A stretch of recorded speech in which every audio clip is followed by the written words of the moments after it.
You're watching The Experience, Comic Culture and Sales, streaming live daily to Facebook, YouTube, Twitch, and Twitter. Hey everyone, just saw the news that Alex Jones has been ordered to pay close to $1 billion to all the Sandy Hook survivors for one group. That's a lot of money. And they said they didn't want the money, they just wanted to put him out of business.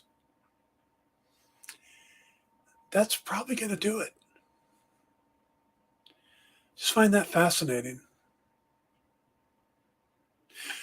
Stick around for the Dan Wickline Show.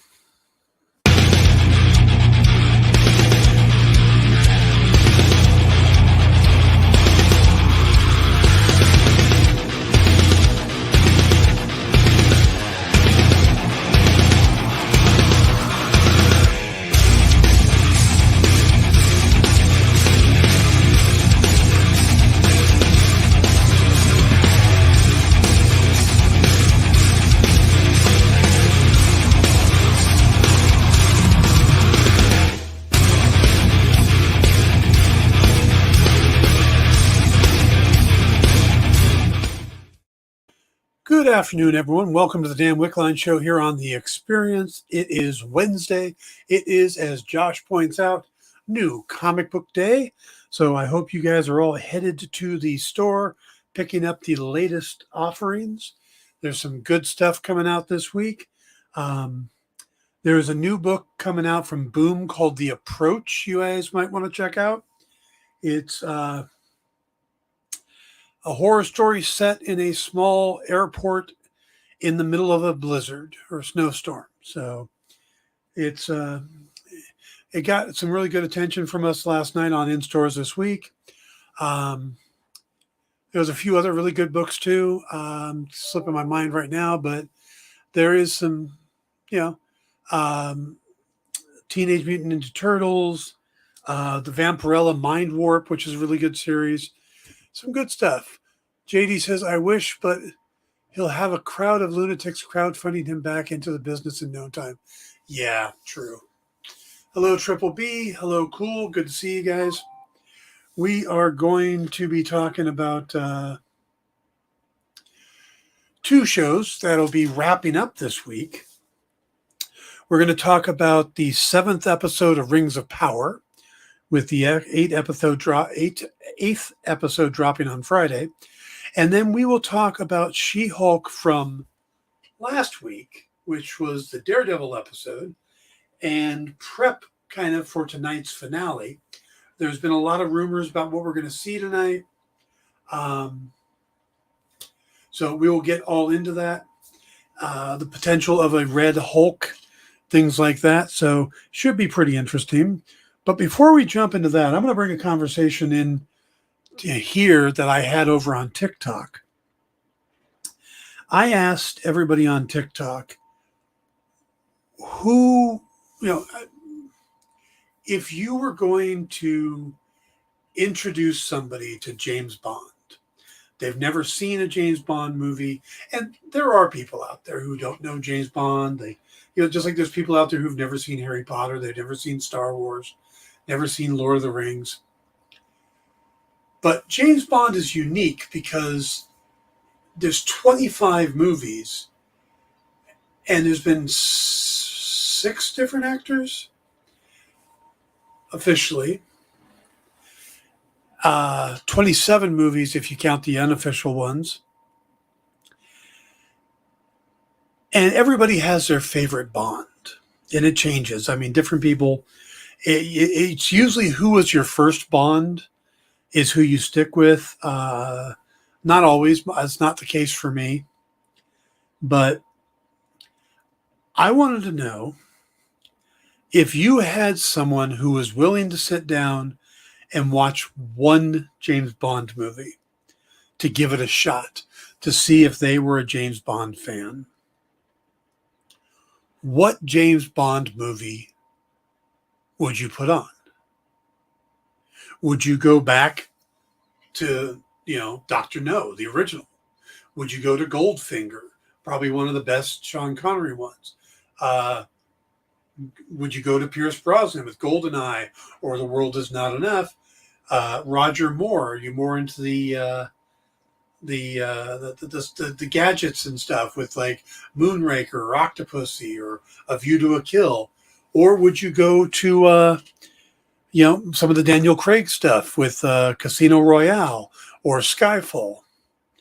Or really go either Timothy Dalton or George Lazenby. There are a lot of options out there. We're already seeing Goldeneye and Goldfinger. So I put that question out there, and I'd say the most popular response I got was Goldfinger. That seems to be the one that everybody thought of. Other ones that got mentions were World Is Not Enough, Goldeneye, also Skyfall. For me, to me, the most complete James Bond movie is Casino Royale. It is the first Bond novel. It gives us him getting his 00, which no other movie had done. It goes from that opening into the chase, the free-running chase with the bomb maker, and you really got to see James in action. And then it kind of shifts up through the movie. It's constantly like little segments. It's almost like if someone did a TV series as a movie, you had the opening, then you had the chase, and then you had the whole thing about stopping the airplane from exploding. And then you've got the whole thing with Lashif and, the poker game. So plus I think it has some of the best cast. I mean, you got Daniel Craig, you've got Judi Dench as M, you got a new Q, you have Ava Green as Vespa, and you introduce Jeffrey Wright as Felix Leiter, who may be the best Felix Leiter we've seen. I mean, we've had some good ones, but to me, he's right up there. He's a little above Joe Don Baker, stuff like that. Slipknot fan says The Living Daylights, another good choice. But yeah, if I was going to pick one, I'd go with Casino Royale. But I don't think there's a right or wrong answer here. Also, I think the music plays a role in it too. Some of the best Bond movies are some of the ones that also have the best opening music. A View to a Kill had Duran Duran. Chris Cornell did Casino Royale with You Know My Name. Goldfinger was Shirley Bassey. On Her Majesty's Secret Service was Louis Armstrong. I mean, there have been some great theme songs, and I mean, the Live and Let Die. So, I think that's why I said Casino Royale, because I think it's the most complete. It has all the elements. Now, it's not saying Daniel Craig is the best Bond or that Sean Connery is the best. That's just saying that to me, it kind of, everything clicks for me with Casino Royale. But again, I think it's one of those that everybody has their opinion and there's no wrong answers. So, JD goes with Goldeneye. Pierce Brosnan was a great James Bond. I really liked him.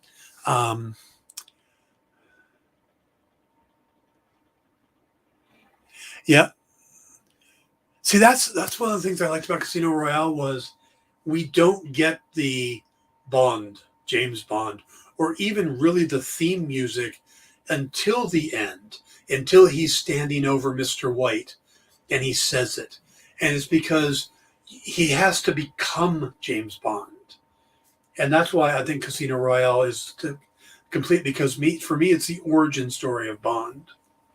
So, but yeah, I thought that was a pretty interesting storyline idea. I thought of it when the other night I was doing stuff and I just wanted something on the background. and I found a documentary on Amazon Prime about the music of James Bond and how everything was put together and stuff. And then there was another special hour that was the British Philharmonic playing all the songs from Bond. And that got me thinking. But one of the stories they tell in the documentary I loved, and it's a Michael Caine story of all things. Because, Michael Caine and Sean Connery were good friends. Michael Caine and John Barry, the guy who composed most of the music for the early James Bond stuff, were really good friends. So, but he was never in a Bond movie. He had nothing to do with Bond, except this story. Michael Caine used to live with Terence Stamp. They shared an apartment together. Terence Stamp, if the name doesn't ring a bell, Superman the movie, the Superman 2, Zod, Terence Stamp. Kneel before Zod, Terence Stamp. Well, the two of them were sharing an apartment, or a flat as they called it. And it seems that Mr. Caine brought home a few too many female visitors and was asked to find another place to live. Now, when they tell the story, they don't say if it was Terence who asked him to move or if it was the apartment owners or whatever. But he's asked to move. He finds another place, but there's 2 weeks between when he gets the new place and when he has to move. So he needs a place to stay. And he calls up one of his best friends, John Barry. And John's like, yeah, come on down. You can stay with me. So Michael heads down and goes, and they have a nice dinner together. And it's late, and Michael heads for bed. And he says and they have him on the documentary telling the story. He says about 2 hours later, he hears John playing the piano. And it's not a song. It's like he's composing. He's putting sounds together. So you get some things over and over again. You get mistakes and stops and starts. So it's not like you could kind of get into the music and sleep. It's very chaotic. And this goes the entire night. And the next morning, Michael Caine gets up and he goes to the kitchen, and then he finds John Barry still at the piano. And he's like, my God, man, did you sleep at all? He goes, no, I had to get this song done. He goes, well, I mean, is this going to be regular? Because I couldn't sleep at all last night. He says, no, I had to get this song done. I had a deadline. It's done. It won't be like this the rest of the 2 weeks. He goes, okay. So John goes, do you want to hear it? And Michael's like, sure. And John Barry proceeds to play Goldfinger for him. Plays the opening music for Goldfinger, and Michael Caine is the first person to ever hear it, and he'd heard the writing of it all night long. So I just thought that was kind of an interesting story, that Michael Caine was basically in the next room during the song, one of the best James Bond movie as the song was being composed. So, all right.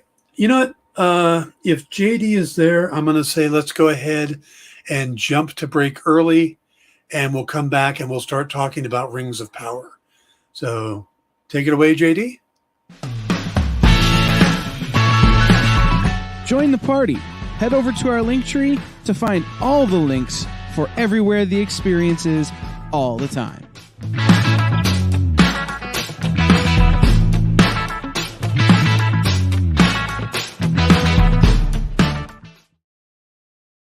Comic Collectibles is here for you every Wednesday with AR Comics for 2 very important reasons: to sell you rare, one-of-a-kind comics that you'll love, and to confuse AR with old man talk.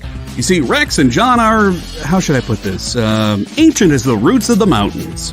So every week, Rex and John fill in AR in yet another area of pop culture that he missed because he's too young, just didn't have the time, or just really doesn't care about.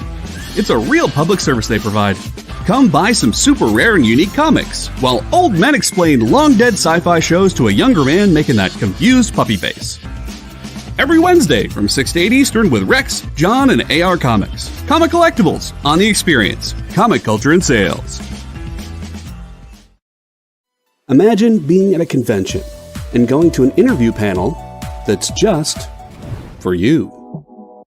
No bustling crowds, no hours-long lines, just you, the moderator, and your favorite comic book creators. Well, this is pretty much that. Miss Jen sits down every week with 2 comic book creators for a live stream interview about their latest work, and you can ask them whatever you want. It's Talking Shop, Mondays at 5 Eastern on The Experience, Comic Culture and Sales. Hello, I am Dirk Manning, the writer of books such as Tales of Mystery, and I am super excited for you. I'm almost jealous because you, my friend, are watching The Experience.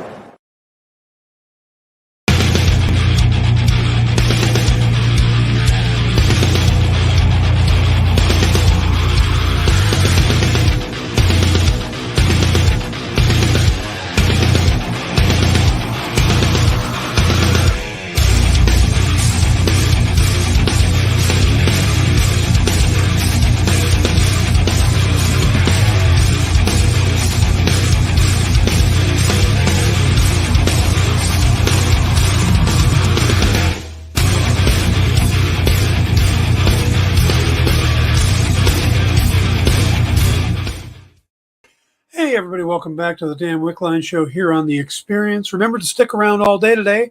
We have Comics Collectibles with Rex and John coming up right after this. They have some great books coming up.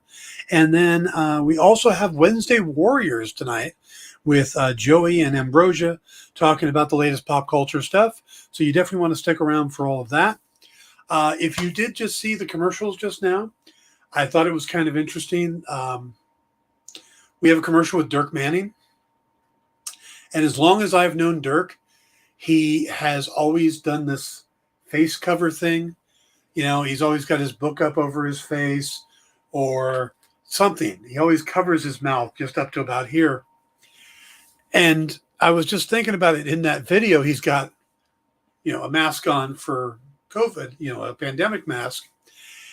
And all I could think of when I saw that was he had to be the only person that went, "You want me to wear a mask all the time? I'm in.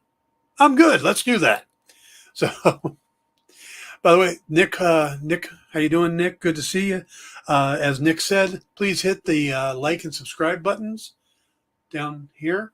And remember to check out our membership services. That's how we keep going, but also we're offering some great stuff. So check it out. And maybe JD can throw the link up into chat for us. Also, let's see, the experience, JD says, if you like what you're watching, please hit that like button. Okay. And Jesse James has a sales show. It's still kind of getting up to speed, so I don't know when it's on or not, but Jesse James has got a sales show at 5 where he'll be slinging comics. And Jesse's a great guy. I've known him for just years. 5 Pacific, 8 Eastern. Met him for the first time at Phoenix Comic-Con when I went out there and was a guest and just became friends with him. He is absolutely terrific. So check out Jesse's show later today.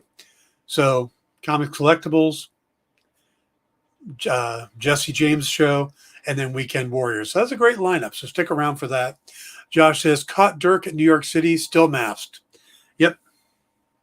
That's his thing. So I think those masks are just perfect for him. I mean, he'll probably be wearing those long after everybody else. So, all right, let's go ahead and jump into Rings of Power. Episode 8 is this week. So that'll be the wrap up of season 1. And I think a lot of people were expecting bigger answers out of season 1. But part of the deal that Amazon made to get Rings of Power from the Tolkien estate was that they committed to doing like 5 seasons. Slipknot says, I heard Monty Norman is wrongfully credited as the creator of the main James Bond theme, but it was really John Barry who created it. Monty cheated him contractually. It's something close to that. Monty wrote the initial beats of it and just a small amount of it. John Barry came in and took it and expanded on it and composed it to what we've heard today. So technically, Monty did the initial writing on it, but it wasn't anywhere as what we've got. So it probably should have been more of a collaboration between the two, but it goes down as Monty Norman as the writer of the James Bond theme. Now, that's not the Goldfinger theme. That's different. That's more the da da da da da da. That's the Monty Norman John Barry thing.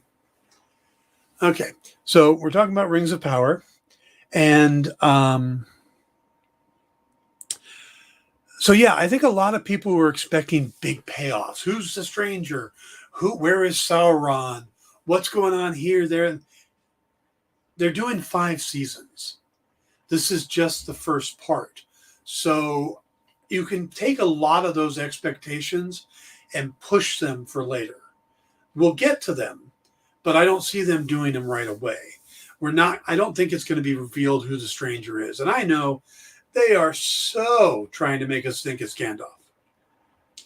I mean, everything about it is leaning us to, oh, that's Gandalf. That's got to be Gandalf. But I'm not sure it is, because the one thing they don't want to do is contradict the Tolkien lore. They're being very specific about that. And they've done a few things that go against that. Like right now, we believe Isildur is dead. And we just found out in this latest episode that Celebrimbor, Galadriel's husband, is believed to be dead too. But both of them show up in Lord of the Rings, in the movies and stuff. Isildur is the one that chops the ring off of Sauron's hand. And Celebrimbor is actually there with Galadriel when the hobbits show up.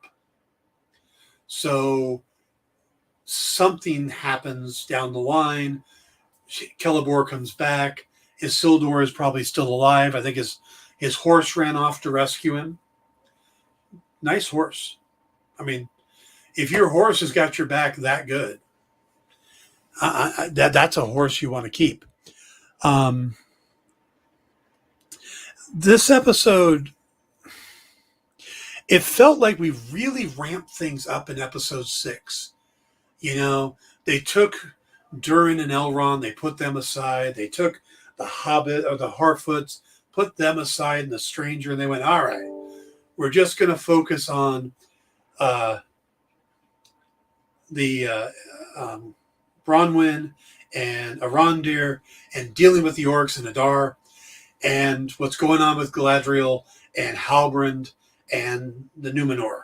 And that's what we're going to focus on. We're going to bring them all together, and we have the big ending with the volcano explosion, the creation of Mount Doom, the big wave of ash. I mean, it was an intense episode. It was like the Helm's Deep of Rings of Power. Okay. And hey, Dan, I have a late meeting and may be late. No worries, Ed. Glad to see you could make it. Slip says, I haven't watched Rings of Power. It looks really terrible, but I have seen many reviewers on YouTube mocking the heck out of it all. You know what? I like it. I really do. To me, it feels like a genuine continuation or prequel to the Peter Jackson films. I think they're telling a good story. I think they're giving us enough familiarity that you feel like it's connected. Yeah, Mark also says he likes it. He enjoys it. We've got the Harfoots that are kind of the Hobbits. Harfoots are predecessors of the Hobbits. They're one of three groups that end up becoming what are known as Hobbits. The Stranger gives off the wizard vibe. We've got, a couple characters like Elrond and Galadriel who are carryovers. We get Durin and Elrond, their interaction really feels kind of like Gimli and Legolas. Halbrand is kind of giving off the Aragorn feeling. So you've got a lot of familiarity there. Ed says ROP is not terrible. It's very enjoyable. If you're someone who has to have it verbatim to book, you'll get upset. If you want a fun Lord of the Rings show to get some background info, you'll probably like it. The first couple of episodes are slow burn, but it gets much, much better. Give it a try. Yeah, I'm with you, Ed. And like I said, Mark says he's really enjoying it. It is slow in the first couple of episodes. There's a lot of world building to do, but they do eventually get to where there's just 4 groups they're following. And like I said, in episode 6, they put 2 of those groups aside and just brought us 2 groups together into this big melee that was, episode 6 is the hands down best episode. Episode 7, which we just had on Friday, slows it back down a bit. You get the fallout of basically Adar follows through Sauron's plan to make Mordor, which is just mind-blowing in a lot of ways. And Slip says, I suppose the reviewers are very strict about canon and are very against any changes to Tolkien's work.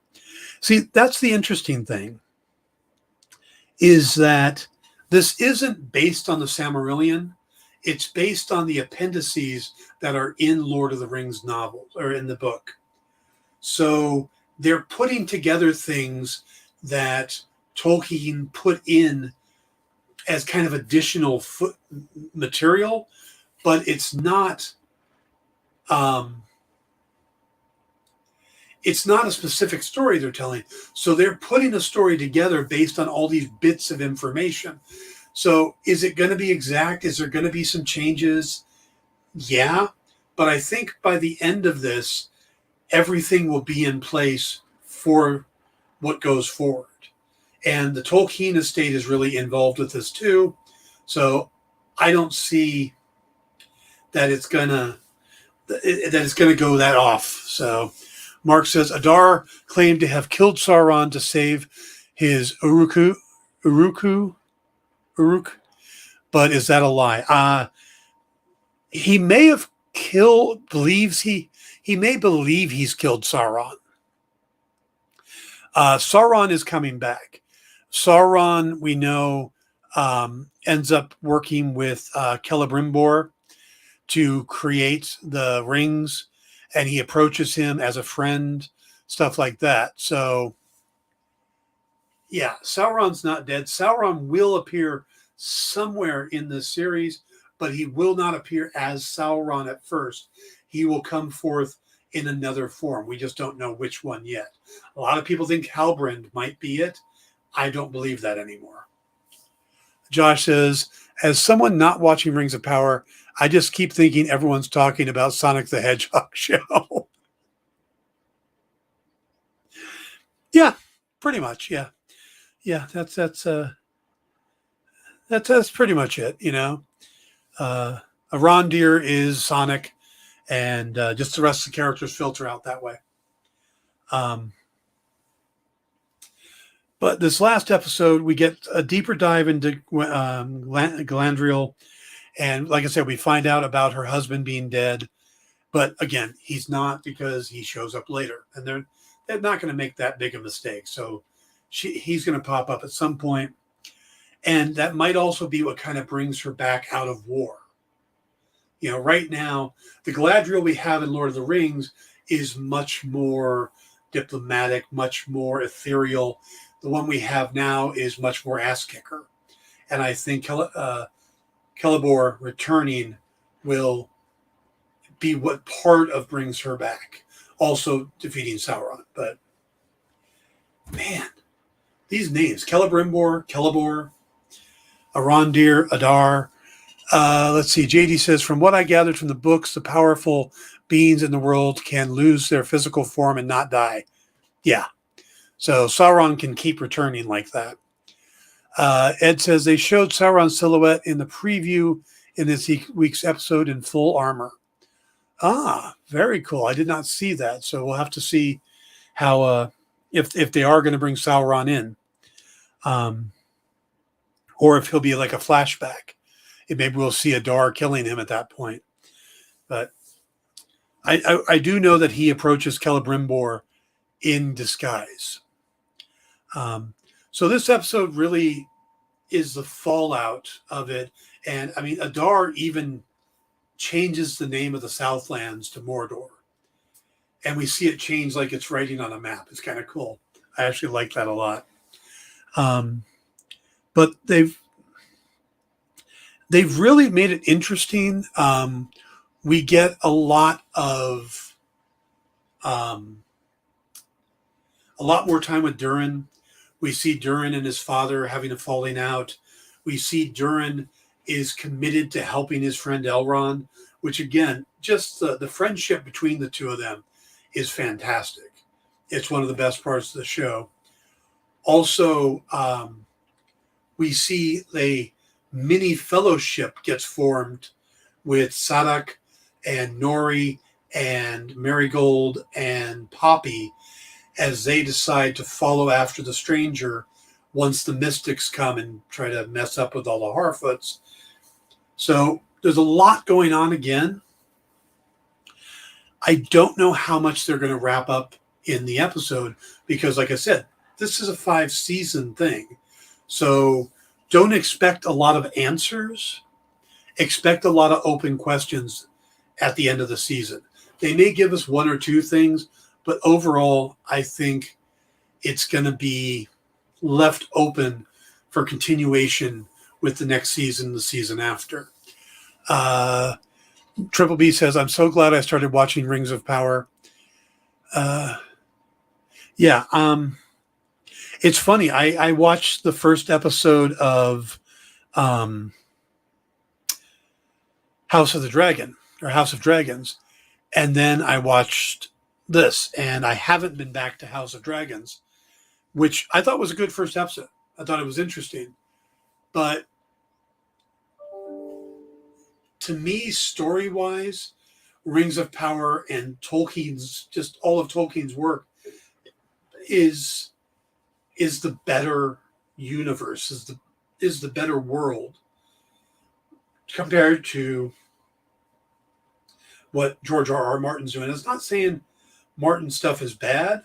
Game of Thrones is really cool, but it just feels like Martin said, well, I'm going to do a darker version of Lord of the Rings. I'm going to take out a lot of the fantasy elements, not all of them, and I'm going to throw in a lot of incest and dragons. Incest and dragons. That's what was missing from Lord of the Rings. And that's Game of Thrones. So I will go back and I will watch all of the House of Dragon, but just now I'm kind of focused on this Rings of Power, She-Hulk, Andor, Quantum Leap, and stuff like that. So stuff I'm covering for the show. It's like Pennyworth is out. I love Pennyworth. Season 3 has dropped, but I haven't had a chance to watch that yet. So I'll probably start that next week with She-Hulk and Rings of Power done. So, all right. You know what? Let's go ahead. We'll take our second break if JD is available, and then we'll come back and we will focus on last episode of She-Hulk and the upcoming finale. So we'll be right back. Did you know that every experience show, including some exclusive content, streams on Twitch? Check it out. Twitch.tv/the_EXP. Or just scan that QR code.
Are you a comic creator?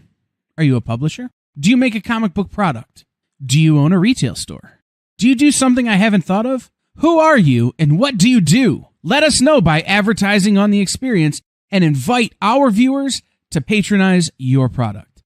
Message the EXP on social media or email us _EXP@yahoo.com for more details. Hi, my name is Brian Phillipson, co-writer on Weed Magic and co-founder of Bliss on Tap Publishing and home of Duel, and you're watching The Experience.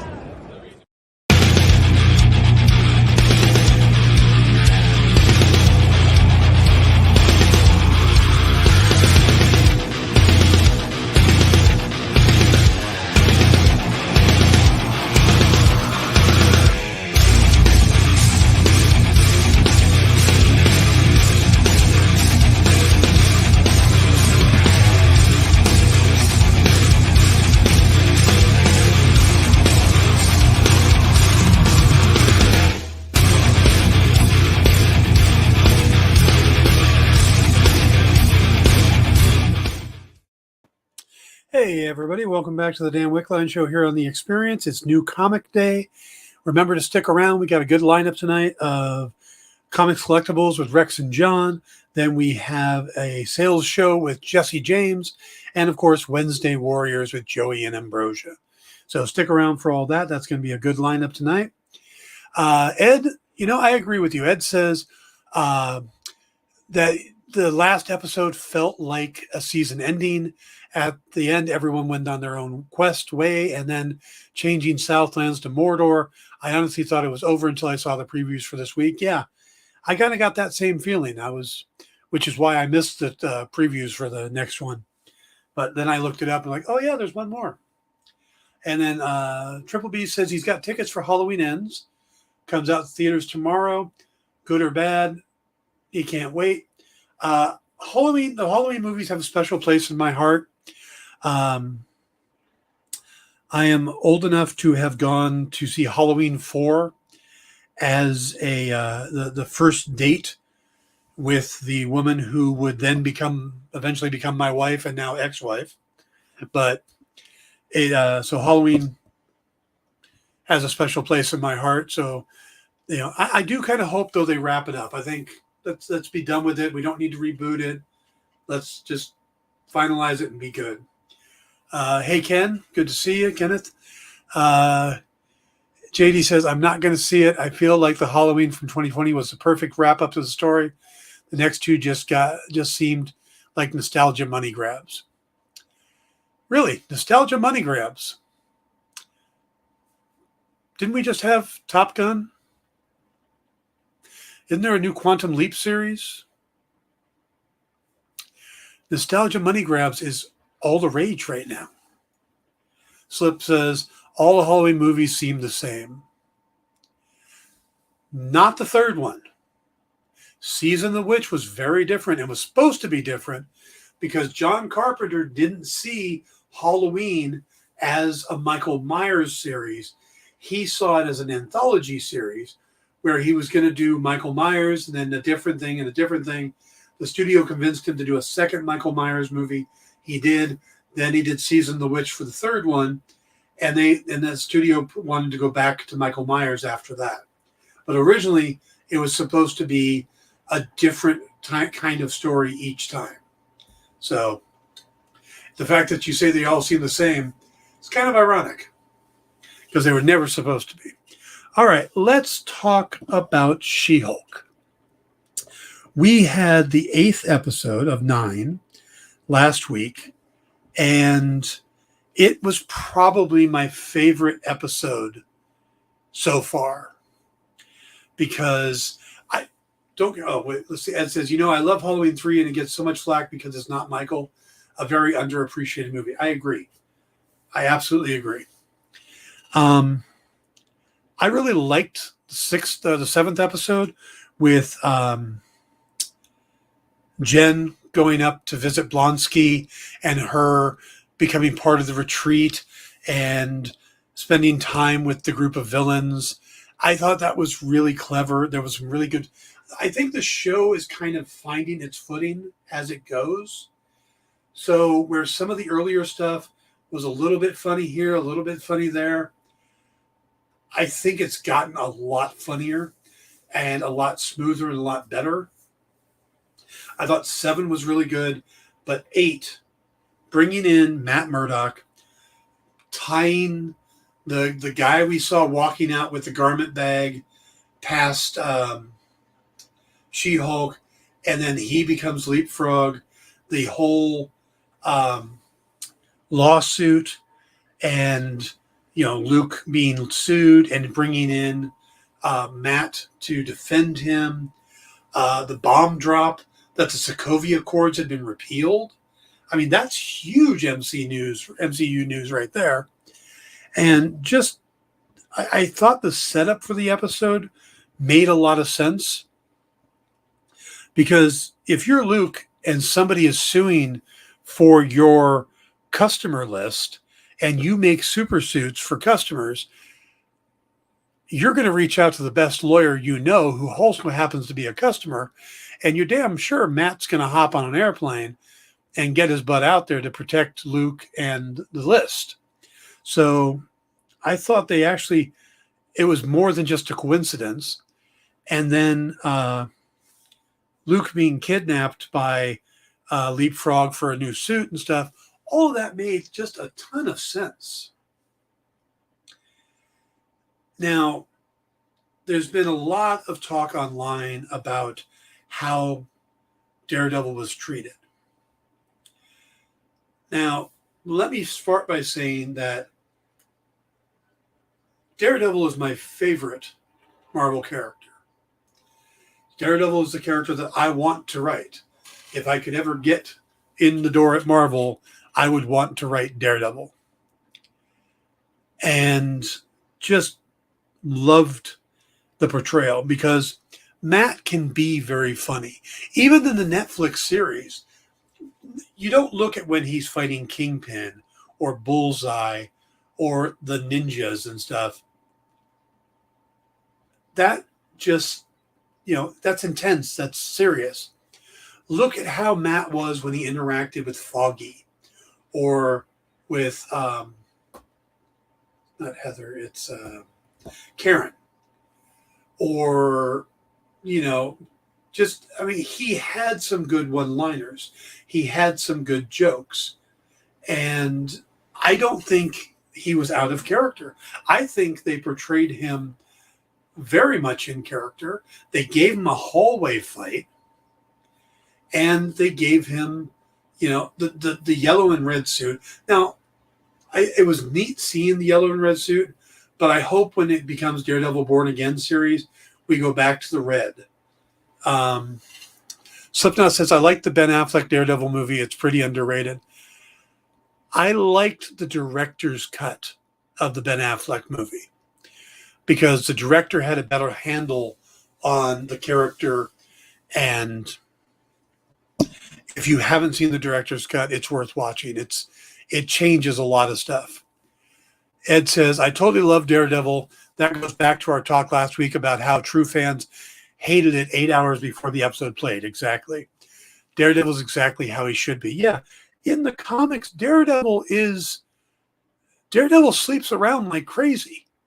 I mean, you go down the list, he's been with Black Widow, he's been with Karen and Heather and Typhoid Mary and Elektra and Echo, and Matt is constantly getting women. So the fact that he hooks up with Jen makes perfect sense, because Jen has also been hooking up in this, so it did really fit. So I thought the humor was good. I thought the action was great. I thought the fight between him, Daredevil, and She-Hulk was perfect, because Daredevil wasn't trying to fight her. He was trying to get after Leapfrog to save Luke, while she was trying to fight. And we see that she doesn't really have any fighting skills. So that's why that went. But then when we do see him fight, and he flat out tells her, look, you don't do this. I do. Let me do it my way. So no, I thought the way they handled the character was perfect. Josh says, I'm watching the Netflix stuff for the first time currently. He definitely cracks jokes. He's a wise ass in a Peter Parker kind of way. Exactly. Ed says Daredevil is the James Bond of Marvel when it comes to the ladies. Oh my God, yeah. Perfect. Perfect to Hal's comparison there. JD says it's important to know that when they're fighting, she doesn't know him, but he knows her. His quips are just more flirting. Yeah. And that's his thing. He's flirting with her, In The Defenders, Misty Knight tries to hold him as a witness, and he says, what? You want me to tell you what the criminal smelled like? Yeah. Slip says Daredevil smashes the Marvel Universe. The many loves of Matt Murdock. Ed says the fight between Daredevil and She-Hulk was surprising. When she threw a car at him, she could have killed him. Yeah, she needs to learn to scale back a bit. She's got the thunderclap and the foot stomp and throwing things. And that's not really good. She needs to learn how to fight.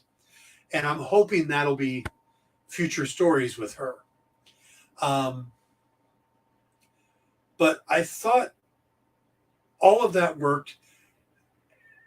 And tell me honestly, did you guys not laugh at the walk of shame Daredevil makes at the end of the episode? Carrying his boots even, I just thought that was absolutely perfect. Because what else is he going to do? She doesn't have like a change of clothes or anything. I thought that was absolutely perfect. JD says, I hope she has superpower damage insurance. Yeah, Ed says he laughed his ass off at the walk of shame. Yeah, I think the jokes really worked. I think the first couple episodes, the CGI was a little rough, and the jokes were a little stiff. But I think as it's gone on, once Wong and Madison came in, it started really clicking, And then the whole thing with the retreat was great. I loved this episode. The show is definitely getting better and better. And again, it doesn't deserve all the hate. The critic score on it is great. It's like 87 was the last time I heard on Rotten Tomatoes. So, it's just the incel boys who are knocking it and getting mad. Ed said it kind of reminded me of the Tobey Maguire Spider-Man scene where Spider-Man lost his powers and had to take an elevator, very similar to Dee Dee's Walk of Shame. Yep, I can see that. Absolutely. But to me, that episode was great. And then when she looks at the camera and says, why are you still here? This is over. The episode came to a satisfying conclusion. Trust me. And it keeps going. And she's like, wait, is there a twist coming? Is next week the finale? That fourth wall break I thought was awesome. And turns out they are the villains of the series, oddly enough. Yeah. Yep, exactly. I think the writers honestly knew how some people on the internet was going to react to the series, and they wrote that in, and I think that's brilliant. But I love that she made a reference to Red Hulk. Oh, there's another Hulk, but he's red. But it's red. And it doesn't say, by the way, there's another Hulk and it's red. Doesn't give a gender. Remember, I'm still the one that thinks we're not going to get a red Hulk, but a red She-Hulk, and it's going to be Mallory Book. I still think that's going to be the case. So let's talk about what we might get in the finale. There is a clip out there that shows Blonsky in like an Elks Lodge or a meeting with a bunch of guys getting high fives. He's in like a Don Johnson suit. And we see Bruce Banner back as Hulk, and we see Hulk and Blonsky fighting. Now, some people have taken that scene, and it's like 2 frames. It's really that quick. And they've slowed it down, and you see what might be a red arm in the frame. So a lot of people are going, oh my God, it's Red Hulk. We're going to get Red Hulk tonight. It's going to be Red Hulk. First thing, they've never promised Red Hulk. They never said they're going to have Red Hulk. So don't get your hopes up so high that if it doesn't show up, you get upset. That's just take it with a grain of salt. But also, I looked at the frame and it's like, well, that could be a guy's arm or it could be a girl's arm. So we could get a Red She-Hulk. And we got Blonsky and Smart Hulk fighting. Marvel does love to put their heroes against villains of equal power. So a She-Hulk versus a Red She-Hulk would make a lot of sense. So I'm still holding out that I think if we are going to get a Red Hulk, it's going to be a Red She-Hulk. And like I said, I think Mallory Book makes the most sense. She'd be the one that would want, the superpowers so that she could run the division at our GLK and H. So I still hold that out, but I think we'll get the behind the scenes stuff. Let's see. What do you think of She-Hulk CGI? I've seen many YouTubers say she looks bad, but I'm really impressed with how she looks. There have been a handful of scenes that I thought the CGI was weak. A couple scenes in the earlier episodes. But again, and BB makes the same point, it's gotten a lot better. And they'd had to do some shifting around. When they originally did the plan, we weren't going to get the origin of She-Hulk until like episode 8. But they flipped everything around because Marvel thought and test audiences didn't understand. So they put the origin up front. So it threw the schedule off. So I think they didn't have as much time on certain scenes to get the CGI done. So now that we're later in the series, they've had more time to put into it, and it does look better. It's been a couple weeks since I looked at a scene and went, ooh, that doesn't look good. So I think 6, 7, and 8 were all really good looking. Josh says, Dan, please don't say it's just the incels who don't like the show. I don't like it either. Neither does my girlfriend. I just think the portrayal of Dee Dee is fine. And if people do like it, good for them. Josh, you're right. When I talk about the incels and stuff, there is a lot of vitriol and hatred for the show that people went out and they review bombed it before it got released. And they're continuing to do that. And, there was the article that came out that we talked about last week about how Marvel fans were mad because Daredevil was cracking jokes. And the article came out 9 hours before the episode actually dropped. So I don't think this show is for everybody. I think there's going to be people who don't like it.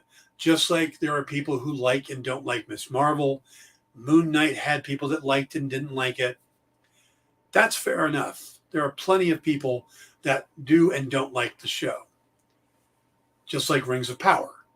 Just like House of Dragons, Quantum Leap, Andor, down the line. Very rarely do you come across a show that everybody likes. I think maybe Werewolf by Night is the one that I'm seeing mostly positive about. That said,